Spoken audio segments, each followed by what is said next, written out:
I want to talk about something that's sad, devastating, and is something that unfortunately is a bit of a epidemic going on, and that's illegal silicone injections.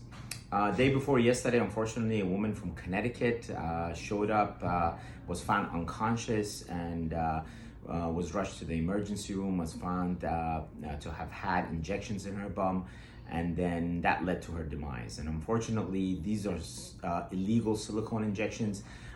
Even though in her case there's an investigation going on, we don't have an autopsy back yet.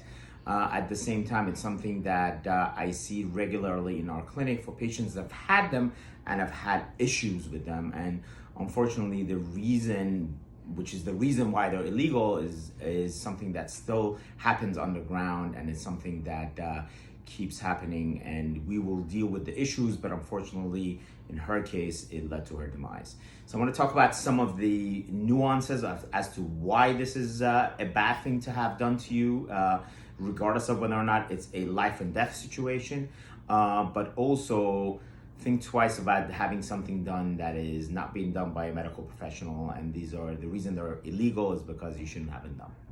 This is an example of a patient that's had these illegal silicone injections. As you can see, it's pretty devastating. It's oddly shaped, and it's wide and kind of hangs from the side. And these are the issues that happen regardless of patient demise. Is obviously she's alive, and thank God for that. But at the same time, she could have ended up dead with these silicone injections, similar to that patient that unfortunately had to be transferred to the emergency room. What I'm doing here is removing this illegal silicone with ultrasonic energy, just really breaking it up, and then liposuctioning it and removing it from the bum. And the most important thing is not to inject this illegal silicone, which is a free silicone. Most often, it's actually not even medical grade. It's something that they buy from Home Depot, and then that's what's injected inside unsuspecting patients. And we have to, in addition to the ultrasound, then remove that the tissue. Some fat is removed at the same time as the illegal silicone, just to change the balance from the hardness and the irregularities that are caused by this to one that's softer. There's another patient that has had it, oddly shaped tissues. In her case, we actually removed some of her own good fat to replace the volume that's lost. Same thing, liposuction, removing from the bat and bring it into the good. This is another depiction of this illegal silicone that's been removed in from this patient's body.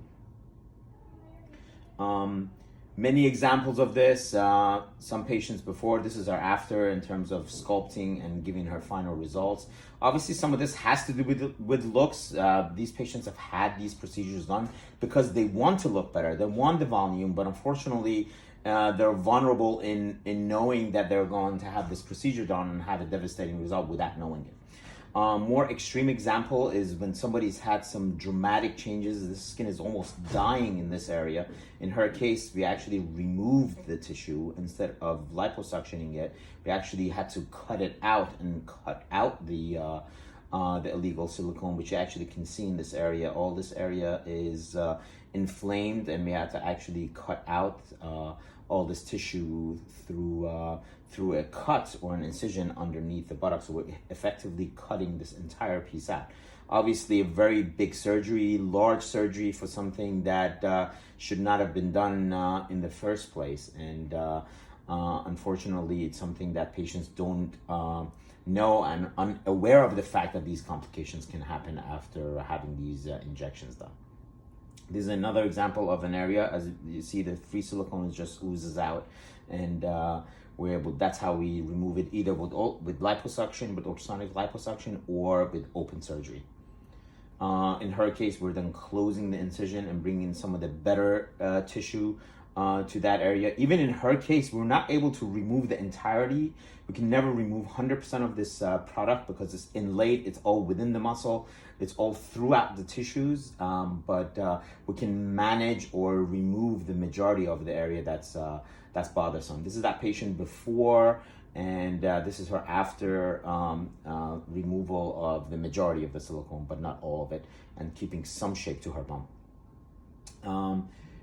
Going to other patients, again, removing from the waistline, adding to the bum area. This is what the illegal silicone looks like.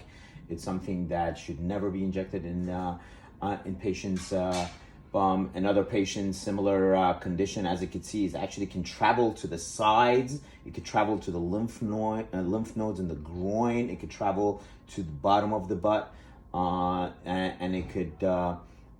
It's quite devastating for patients. This is the ultrasonic liposuction with us removing this.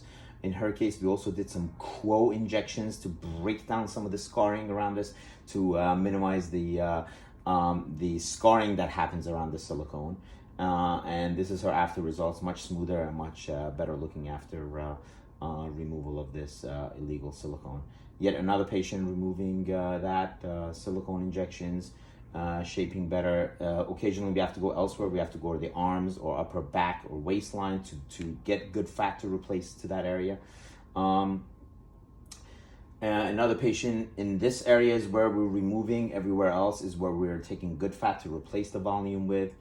These are all examples of multiple patients that we do this. And as I'm flipping through this, I'm showing you guys how important this is and how many patients are affected by this.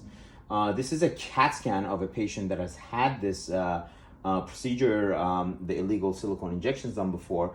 The black that you see here is how her bum, her fat should look. This is the fat in her tummy. These are her bowels. This is her spine. And as you can see, all this irregularity, all this lumpiness is all this illegal silicone that in her case, we had to go in to remove for her. Either a CAT scan or MRI can show this. And again, the goal is not to remove them in its entirety, but to remove them. This is an example of another patient that because of this procedure, actually her skin has died. All those black stuff is because her skin is actually has died, and we went and we cut at that skin. These are the scars from removal of the skin. She looks better, but of course, if she's never had this procedure done before, this is not the situation she would have been in. This is all the silicone irregularities, some scar around the silicone that we had to remove from her body. Again, in her case, it was all opened surgery. When it's more involved, you actually have to cut out the extra tissue to reconstruct the area, reconstruct the buttocks for her. This is her after on the operating room table to make things look better after removal of this silicone. There are many more examples of this. I'm not going to go through all of them. Unfortunately, this is a really big problem, and it's sad that somebody's demise can bring it to light. But I hope to educate the public to avoid these illegal silicone injections, which could be devastating and deadly.